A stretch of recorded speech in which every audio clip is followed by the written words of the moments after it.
Hi everyone, welcome back to honey channel. నేను మీ కల్పన. ఎలా ఉన్నారు? అందరు బాగున్నారా? మీరు బాగుండాలని నేను మనస్ఫూర్తిగా కోరుకుంటున్నాను. ఒక విచిత్రం చెప్పాలా ఈరోజు. విచిత్రం అంటే కాదు, నేను పర్సనల్గా నేను అనుభవించింది ఒకటి చెప్తాను మీతోని. నిన్నటి నుంచి చాలా ఎండలు ఉన్నాయి కరీంనగర్లో. ఎండలు అంటే నిన్న 11 o'clock కూడా మొత్తము మన బట్టలు మొత్తం తడిచిపోయేంత స్వెట్టింగ్, చెమటలు వచ్చినాయి. కూలర్లు వేసినా పనికి రాలేదు, ఏది వేసినా పనికి రాలేదు.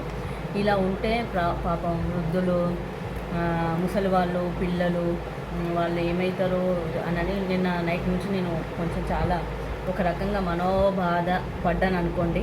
ఆ నైట్ నుంచి నేను మార్నింగ్ వరకు ఏమనుకున్నానంటే, ప్లీజ్ ఏసయ్యా కొంచెం తగ్గించండి, ఏసయ్యా ప్లీజ్ ఏసయ్యా కొంచెం తగ్గించండి, ఎండలను కొంచెం తగ్గించండి. మోకరించి ప్రార్థన అయితే చేయలేదు, వాస్తవం చెప్తున్నా. కానీ ప్రతి సెకండ్ నా లోపల ప్లీజ్ ఏసయ్యా ఎండలను తగ్గించండి అని అంటే ఈరోజు కరీంనగర్లో చాలా అంటే నేను ప్రేయర్ చేశానని గొప్ప కాదు, కానీ దేవుడు నాలాంటి వాళ్ళు ఇంకెంతోమంది కోరుకుంటున్నారేమో వాళ్ళ మొరను విని ఈరోజు మొత్తం చల్లగా ఉంచారు.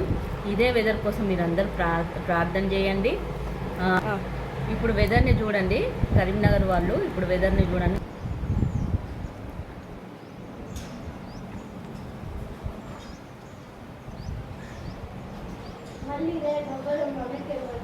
నా టాపిక్ అయితే అది కాదు, కానీ ఈరోజు మా ఆయన నేను ప్రయోగం చేశాము.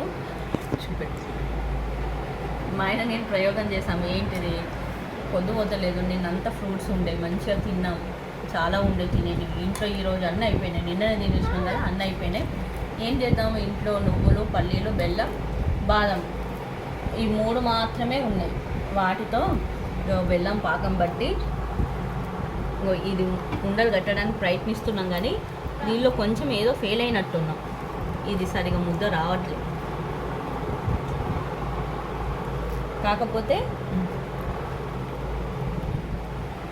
టేస్ట్ మాత్రం భలే బాగుంది. ఇలా వచ్చాయి. ఇది ఐరన్ లోపల ఉన్నవాళ్ళు రోజుకొకటి తింటే చాలా మంచిది హెల్త్కి.